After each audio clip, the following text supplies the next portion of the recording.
This is Asheville artist Jacobina painting plein air. That essentially is a type of French painting where they paint out in the elements. So she is painting now from memory, the fall colors that draw so many people here. And this painting is extra special because it was recovered after Helene. So she's using the mud that's on there, but also painting the beauty on top of that. We're so honored to have her here and look at some of her beautiful art. And if you think about it, right after Helene, it took days for people to come home. And when they finally did, some were left with a beginning that they never expected. It was the start to something new, and it's just not there anymore. There's always some kind of noise. You can hear laughing, anything. And now it's just quiet and eerie.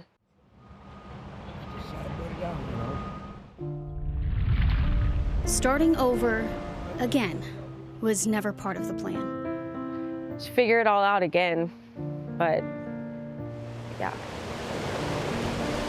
In fact, Randy Williams says this was the place for her new beginning until Hurricane Helene flooded Chimney Rock and changed everything. Nobody knows what they're doing next. Nobody knows. The mud has dried. Dust is coating everything. Their new reality is settling in. We thought either the water was going to come up or the mountain was going to come down. And I was like, there was no escaping it. Across the river, homes have been ripped in half, giving an uninvited glimpse into people's lives. There used to be a staircase right here. But Randy's home doesn't look like anything anymore. It breaks my heart looking at it. Like, I don't come down here often, it just hurts. I wasn't here long, but you know, that's all I had. She and her fiance were sleeping in their apartment when their front door blew open and woke them up around 4:30 in the morning. If that wind hadn't opened up the door, we would have been gone. The water was higher than they'd ever seen it. It was a little red house, and we just watched it come floating down the river, smash into the bridge, and that's when he was like, get your stuff and get in the truck. We got to get out of here. They escaped in their car, leaving everything behind. But I had my dad's ashes, and I had like a teddy bear made out of his t-shirt and stuff, and he passed away a couple years ago. So it's like the sentimental things is what hurts the most. Randy and her fiance also lost their jobs. They worked here on Main Street. The question we get the most, but the question that we really can't answer yet. So I am 4 months pregnant, so we do have to figure something out. She understands that they have to begin again. Man, that's tough. It's really tough. But she doesn't know where to start.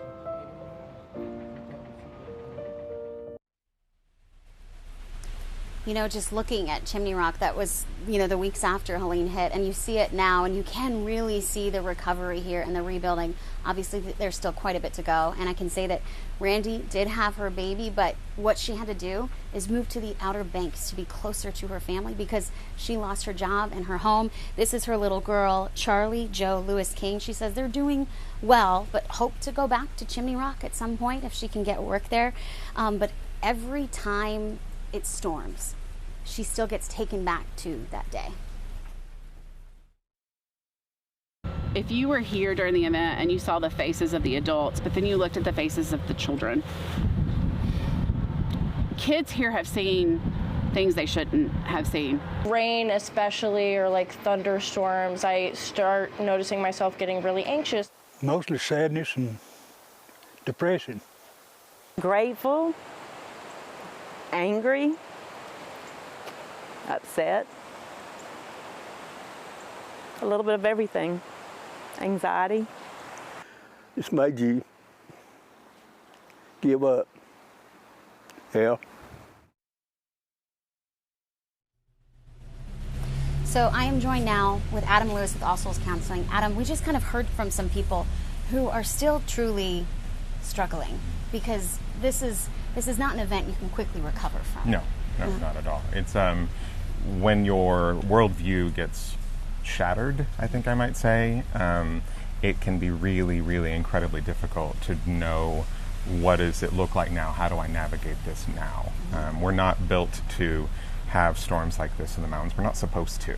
So living this far inland, it's not supposed to happen. So things like that can really shake your foundation.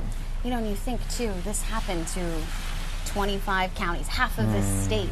So it's really widespread. Totally. And it seems like there is some kind of, we'll talk with people, they'll be like, I feel bad, but I didn't lose anyone. But and so there's kind of this guilt of feeling bad. Yeah. Have you encountered that with people that you've worked with?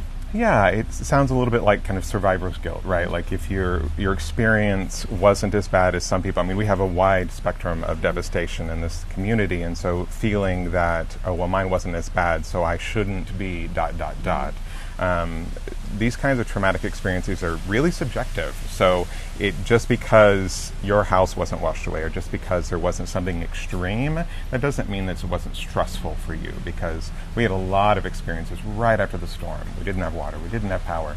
And even if you did for some of that, it was such a long road. It still is, even a year out. So. And if we start thinking about a year out, there was a really special kind of information and graphic you shared with us, because you want to say, hey, obviously Biltmore Village is not all fixed up yet, but if it's been fixed up, I should be fine, but it takes longer than you know to even get to recovery and to healing, right? Can you tell us a little bit about that? Yeah, so studies have really shown us that when you have something this catastrophic, it can take quite a while to recover from. Yes, because of the rebuilding that needs to happen, but also just emotionally. And we tend to focus on the rebuilding physically first. And nowadays, I've heard this said recently, people are starting to be like, oh, shoot. Now my experiences, my feelings, my emotions are still here, are coming to the surface, and it's just really hard to recover from that. So it's actually really normal to start the grieving and healing process a year out. I know we all want to feel better October 1st. We just want to be done with that, and that's not quite how it goes for everyone. So it will be very subjective. If you're not having these experiences, that's okay too, but just know that some people will be. There's a lot of factors that determine that. And have you been able to kind of you've talked with a lot of people who are through this. What is kind of, for maybe those people who are watching, what's kind of the best advice that you could give them now, maybe just might get them one step closer to feeling a little bit better? Sure. Well, the biggest two things that I recommend are have your process, feel your feelings, which sucks sometimes. It does. We don't want to. We're programmed to avoid pain, and we really need to. The only way through it is through it. So feeling your emotions, allowing for them to come up in whatever way makes sense for you. Maybe it's in more public settings where you are part of a community, or maybe it's individually. But just really lean into what works for you. And the other thing is, whatever level you feel comfortable connecting with other people, I would encourage trying to connect as much as possible. Just finding those connections, those things in common, helping other people if that feels well, whatever works best for you, just tending to yourself and then connecting with other people are my big two.